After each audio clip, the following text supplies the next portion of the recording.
we have found the crude stone hand axes of the type used by Homo heidelbergensis. We have dated them, they date back to around 600,000 years old.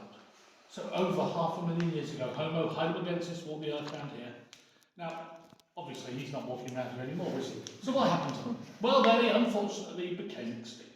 But they became extinct because they evolved. Who did they evolve into, James? I hear you ask. Well, they evolved into our next very special guest. Now, ladies and gentlemen, you know him, you love him. He's a star of TV and a film. Neanderthal Man. Neanderthal. Now, you're used to seeing Neanderthal Man wandering around with a club on his shoulder, hitting people over the head and saying, ugh. This is a gross misrepresentation of what was quite an intelligent species. Because he had language. He could make music.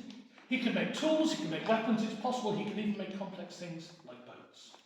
But he was also a hunter, Neanderthal Man. He was very well adapted for doing just that. Big eyes, big nose, big brain, his pronounced forehead ridge. All of these were adaptations for hunting. Big eyes so he could see his prey, big nose so he could smell his prey. A big brain to process all of that sensory information. And this pronounced forehead ridge, well, that helped keep the sun, and if we're being more realistic about the weather around here, the rain out of his eyes. All fantastic adaptations. Unfortunately, it was all for naught, for he too became extinct. And he did not evolve on into anyone else, no, he just died out. But before he went, he was joined by another hominid species, Homo sapiens. Us. Yay. We Homo sapiens,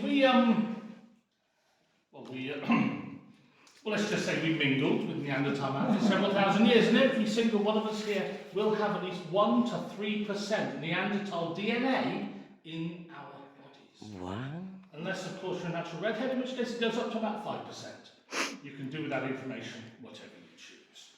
We're going to say goodbye, though, to our dearly departed distant cousin Neanderthal Man. We'll move on to Homo sapiens and to the most important thing ever found here in Kent's Cabin. There it is. It's not very big. What? Quite small, in fact. Tiny piece of jawbone with just 3 teeth. Now, this is a piece of upper jawbone from a 12-year-old Homo sapien girl.